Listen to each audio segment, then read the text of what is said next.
Hello बच्चों, देखो आपकी जो आईसीएच की गाइडलाइंस है इसमें जो क्यू सीरीज़ है Q1 से Q11 इसके बारे में ना क्वेश्चन बने हुए हैं, तो एक बार इनको देख लो, है ना। और इनको याद भी करना है आप लोगों ने। ओके, तो देखो आपका जो इसमें Q1 होता है वो स्टेबिलिटी टेस्टिंग के रिगार्डिंग। Q1 में क्या आएगा? Stability testing.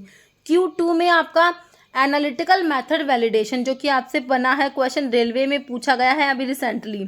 Okay, Q2 analytical method validation. Q3 impurities के लिए। Q4 बच्चों pharmacopoeial harmonisation. Q5 quality of biotechnological products है। Q6 में स्पेसिफिकेशंस। Q7 GMP के लिए याद रखना। Q8 pharmaceutical development. Q9 quality risk management. और आपका Q10 pharmaceutical quality system. Q11 development and manufacturing of drug substances. Okay, तो एक बार फिर से पढ़िए। Q1 स्टेबिलिटी के लिए। Q2 analytical method validation. Q3 impurities. Q4 pharmacopoeia harmonisation. Q5 quality of biotechnological products. Q6 specifications के लिए। Q7 में आपका GMP के लिए, good manufacturing practices. Q8 pharmaceutical development. Q9 quality risk management. और Q10 pharmaceutical quality system. Q11 development and manufacturing of drug substances. Okay, तो अभी इसको आपने पढ़ लिया। अभी जो क्वेश्चंस इसके रिगार्डिंग बने हुए हैं एग्जाम में वो देखो। According to quality guidelines Q2 signifies. Q2 के बारे में बताना है आप लोगों ने, है ना। फार्मास्यूटिकल क्वालिटी सिस्टम दिया है, स्टेबिलिटी दिया है, analytical validation, good manufacturing practices. तो GMP के लिए मैंने आपको क्या बताया? Q7 बताया। GMP के लिए Q7 हम लोगों ने पढ़ा। Pharmaceutical quality system, pharmaceutical quality system के लिए हमने Q10 पढ़ा है। स्टेबिलिटी के लिए मैंने आपको Q1 बताया और एनालिटिकल वैलिडेशन के लिए मैंने आपको Q2 बताया। तो Q2 आपसे पूछा हुआ तो ऑप्शन जो है 3 करेक्ट हो गया। ओके, नेक्स्ट क्वेश्चन क्या बना हुआ? देखो, guideline of ICH which describe the quality management system, है ना।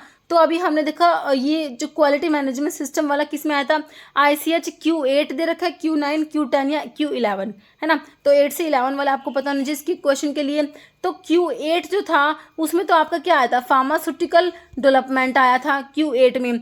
Q9 में आपका risk management, quality risk management. 9 से आपने रिस्क याद रखना है। 10 में आपका यही आया था, क्वालिटी मैनेजमेंट सिस्टम। Q10 में आएगा, जो कि ऑप्शन सी में करेक्ट दिया हुआ है। Q11 में क्या था? Development and manufacturing of drug substances हमने देखा। तो इसका आंसर समझ आ गया हमें। आईसीएच Q10 किसके लिए बच्चों? क्वालिटी मैनेजमेंट सिस्टम के लिए। तो आंसर ऑप्शन सी करेक्ट है। Next, which of the following guidelines specifies the limit and control method for residual solvents in pharmaceutical substances, है ना। तो देखो, इसमें आपका आईसीएच Q3C दिया है, Q8, Q2D या फिर Q9A। तो देखो Q8 जो है बच्चों वो तो आपका फार्मास्यूटिकल डेवलपमेंट के लिए था Q8, तो ऑप्शन काट दो आप, है ना। Q2 में आपका जो एनालिटिकल मेथड वैलिडेशन के रिगार्डिंग था। Q3 में आपने इम्प्योरिटीज का देखा था ना, तो यहाँ पर ऑप्शन ए हो जाएगा। आईसीएच Q3C होता है ये किसके लिए बच्चों? ये guideline specifies the limit and control method for residual solvents in pharmaceutical substance. तो ऑप्शन ए बिल्कुल करेक्ट हो जाएगा। बाकी 9 में आपका क्वालिटी रिस्क मैनेजमेंट, 9 से मैंने आपको रिस्क याद कराया, तो 9 में आपका रिस्क वाला आ जाएगा। तो यहाँ पर ऑप्शन ए बिल्कुल करेक्ट है। ओके, ठीक है, समझ मेरे हिसाब से आपको ये समझ आ गया। तो अभी ये क्वेश्चन जिसका आंसर आप लोग देने वाले कमेंट बॉक्स में।